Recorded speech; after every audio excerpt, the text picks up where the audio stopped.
Este problema sí que lo vamos a resolver entero, porque a pesar de que tiene un apartado que es de orgánica, pues se puede resolver, ¿vale? No tiene mucha historia. Este problema que me decía, pues también era un problema para determinar masa, fórmula empírica y molecular, que de hecho era lo que pedía el primer apartado. ¿Y cuál era la manera de darme los datos? Pues era una sustancia orgánica de la que yo tenía una determinada cantidad y me decía, a partir de la combustión de dicha sustancia orgánica, cuánto dióxido de carbono y cuánta agua se producía. Esta información es suficiente para calcular la fórmula empírica. La información que va a continuación se utiliza, o la vamos a utilizar para calcular la fórmula molecular, ¿vale? Entonces, vamos a empezar con la fórmula empírica. Cualquier problema de fórmula empírica, pues, que involucre una combustión, pues deberíamos encabezarla de esta manera, ¿no? La combustión de un compuesto orgánico sería, pues, tiene esa forma general.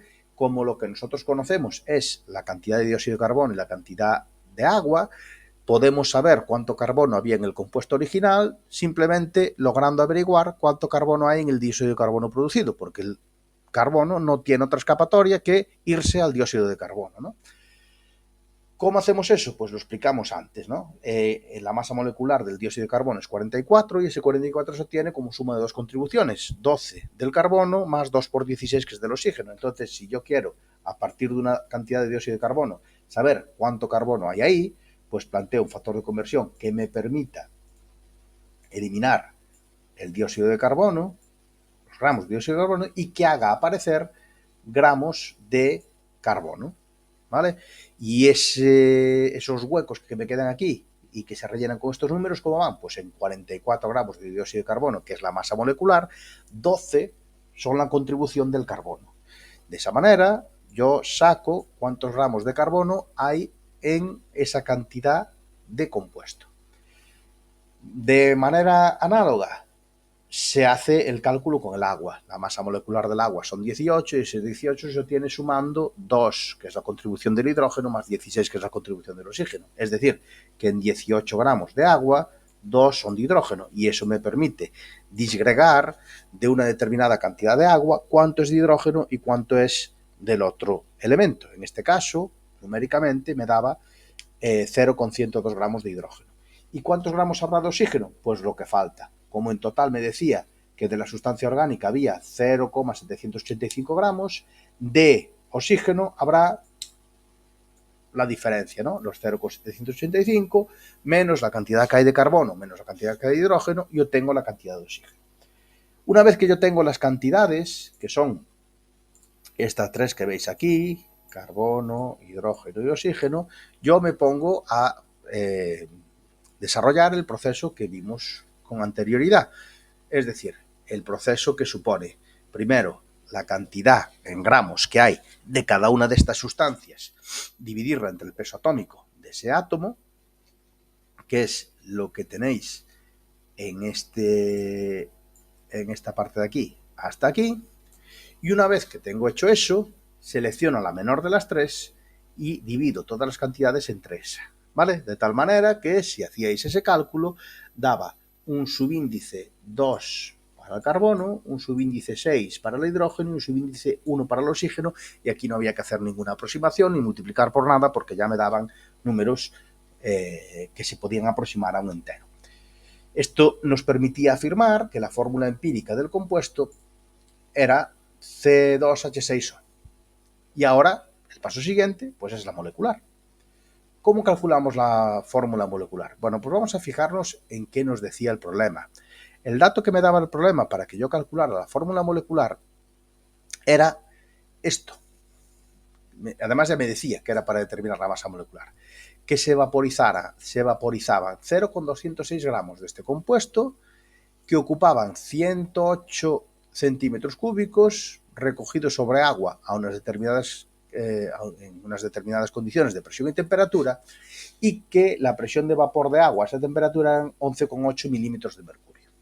Bueno, entonces, pues todo parece indicar que voy a tener que utilizar la expresión de los gases ideales, ¿no? Suponer comportamiento ideal para este gas y aplicar el famoso P por V igual en RT.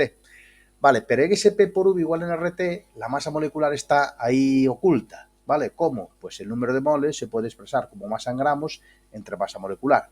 Es decir, que yo, a partir de la expresión de P por V igual en RT, puedo despejar masa molecular y de esta manera obtener la masa molecular de un gas conociendo las condiciones de presión-temperatura de ese gas y cuánta masa y cuánto volumen ocupa, ¿no? Cuánta masa de gas tenemos en el recipiente y qué volumen ocupa, ¿vale? De tal manera que esta expresión es otra versión de la expresión de los gases ideales en la que, bueno, pues puedo calcular la masa molecular de un compuesto a partir de cuáles son las características de ese compuesto en estado gaseoso. Bien, ¿qué sustitución hacemos aquí? Bueno, pues la sustitución que hacemos aquí es, en primer lugar, y está claro, la masa del compuesto, que el problema, si volvemos al enunciado, me decía que eran 0,200 gramos de este compuesto que se vaporizaron. Vale. A continuación, la constante de los gases ideales. A continuación, la temperatura expresada en Kelvin. Aquí el volumen. Y ahora aquí estaba la, entre comillas, dificultad del problema, que me decía que este compuesto ejercía una presión de, exactamente, decía, mirad, volvemos al enunciado, que la presión del recipiente era que había en el recipiente era 756 milímetros de mercurio, pero que este compuesto estaba recogido sobre agua. ¿Vale? ¿Qué quiere decir esto de que esté recogido sobre agua? Pues quiere decir que la presión total del recipiente no es la presión que ejerce este compuesto vaporizado, sino que es la suma de la presión que ejerce ese gas y la presión que ejerce el vapor de agua que hay ahí.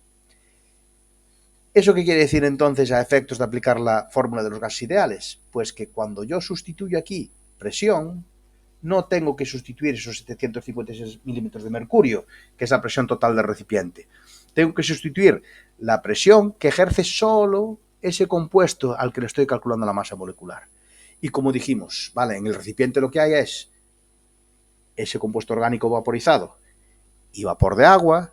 La presión que le corresponde a ese compuesto orgánico vaporizado será la total que hay en el recipiente, menos, es decir, que habrá que detraer de ahí la presión que ejerce ese vapor de agua, ¿vale?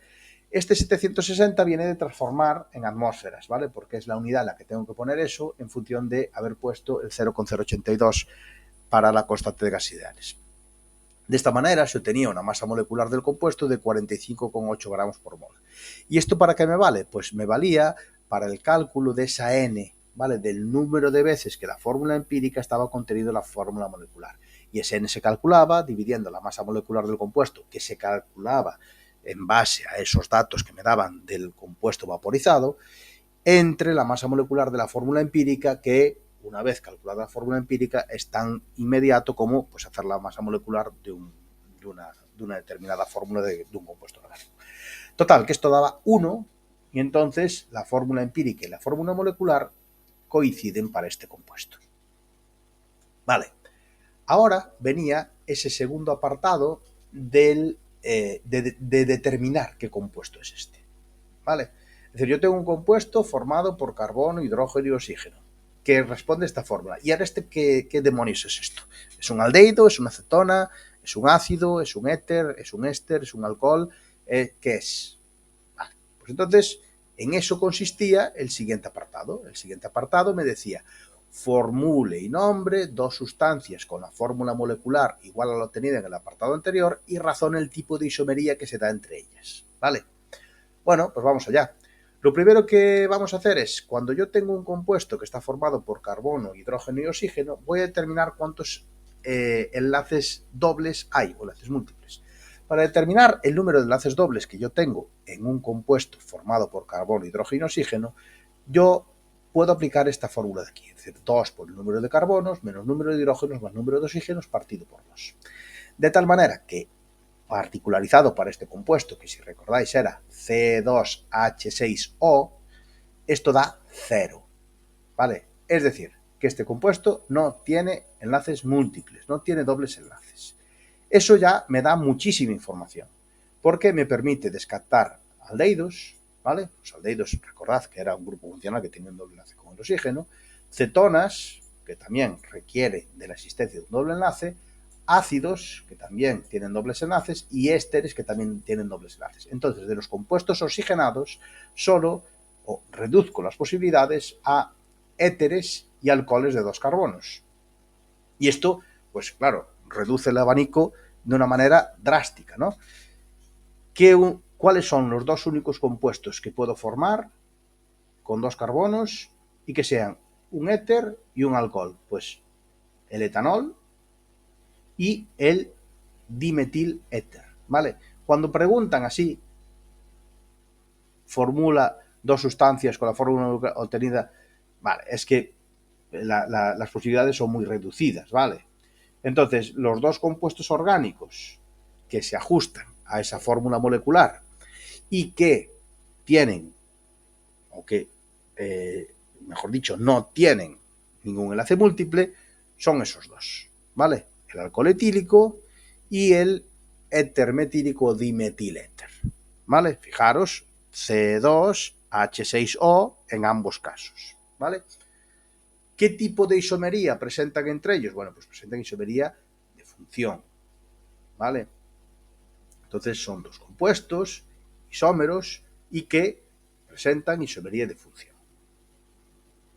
¿Qué preguntaba a continuación? Y aquí es donde se mete un poco el tema de la orgánica. Decía, uno de esos compuestos reacciona con el ácido etanoico y también con oxidantes fuertes.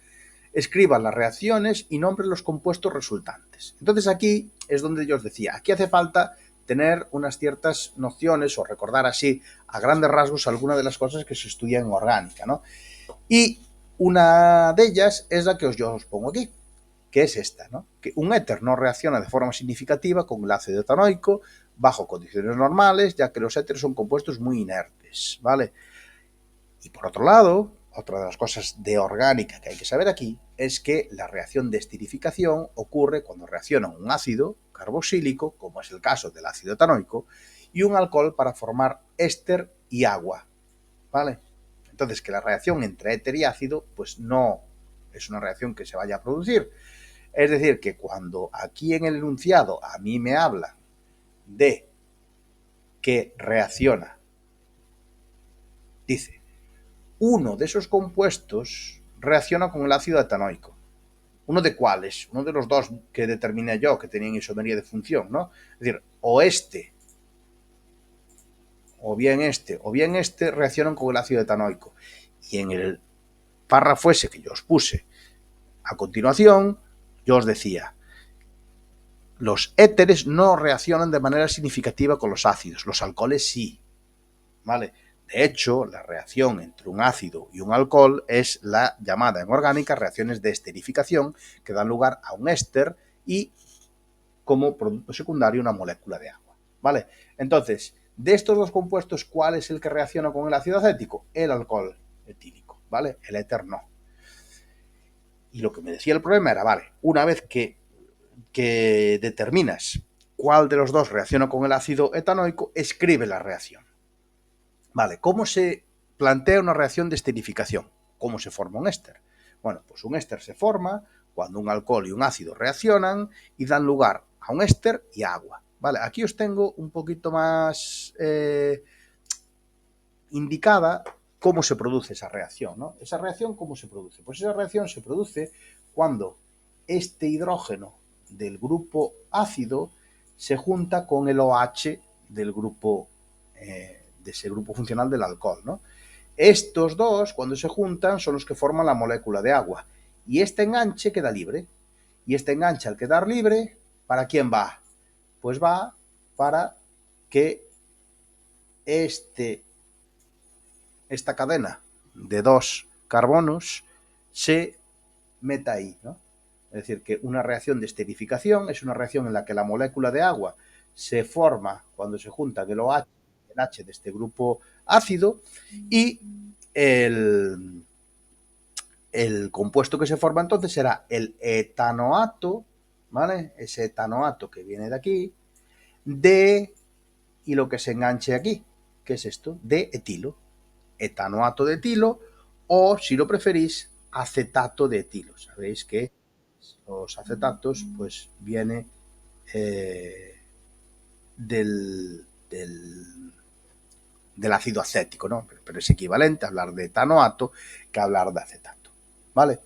Bien, pues eso es lo que me pedía. Me pedía, aquí lo tenéis un poco más desarrollado, con los grupos funcionales y los hidrógenos y oxígenos que se van a juntar y tal. Aquí lo tenéis un poco más comprimido, ¿vale? Pero al fin y al cabo, lo que me venía a preguntar esto era el, el bueno, pues me preguntaba esta reacción, ¿no? Que yo planteara esta reacción química. Y luego había una última pregunta que también tenía que ver un poco con la orgánica, que era... las reacciones con oxidantes, ¿vale? Este compuesto, ¿qué pasa cuando reacciona con oxidantes? Y luego había una pregunta de propiedades coligativas, ¿vale? Bien, si yo tengo un alcohol, como el alcohol etílico, que me dice que reacciona con oxidantes, ¿qué es lo que puede ocurrir? Bueno, pues lo que ocurre es que un alcohol primario, cuando reacciona con un oxidante, digamos que sube un grado, ¿no? Y subir un grado es convertirse en un aldehído. Y ese aldehído, cuando se vuelve a hacer reaccionar con un oxidante, digamos que sube un grado también en la escala de oxidación. Y los aldehídos, cuando se les hace estar en contacto con un oxidante, lo que se convierten es en ácidos carboxílicos. Bien, entonces las reacciones con oxidantes había que plantearlas así de manera genérica, porque no me decía qué oxidante utilizar, y lo que tenía que saber también de orgánica, que hay que saber un poquito de orgánica para poder resolver esto, era esa parte, ¿no? Que los alcoholes primarios, es decir, los alcoholes que van en el carbono del extremo de la cadena, cuando se les hace o cuando se les pone en contacto con un oxidante, dan lugar a un aldehído, y bueno, los alcoholes que no son primarios dan lugar a cetonas, ¿vale? Pero los primarios, como es este caso del etanol, dan lugar a un aldehído. Y los aldehídos, una vez que se les hace reaccionar, que se les mezcla con un oxidante, dan lugar a ácidos carboxílicos.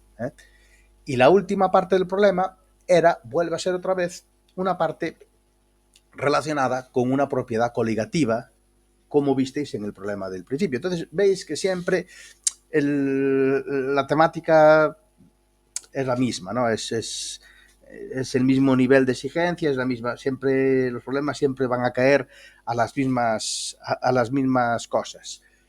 Vale, en este caso lo que me pedían era que calcular la constante crioscópica, sabiendo qué variación de temperatura se producía cuando yo disolvía un compuesto en benceno, me parece que era.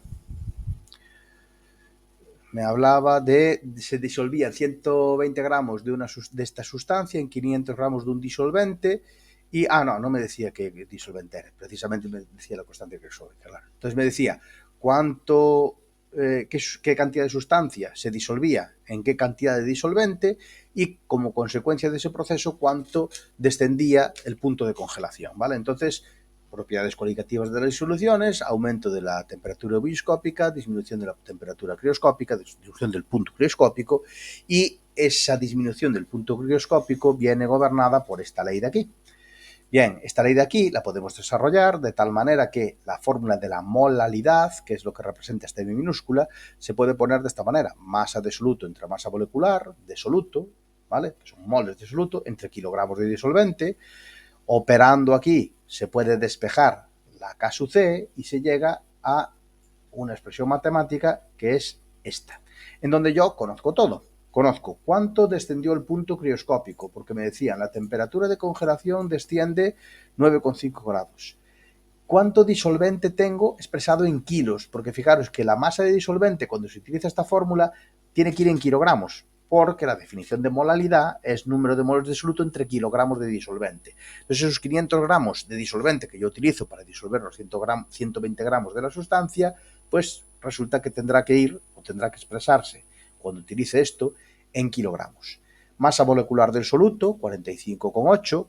porque era una de las cosas que se calculaban, y la masa del soluto en gramos. ¿Por qué estaba en gramos? Pues estaba en gramos porque esta viene de aquí. Y para calcular número de moles, el número de moles es masa en gramos dividido entre masa molecular, ¿vale? Entonces, sustituyendo todos los datos, yo lo que tengo es este valor para la constante crioscópica, 1,81 grados centígrados por partido por molalidad o por molalidad a la -1, ¿vale?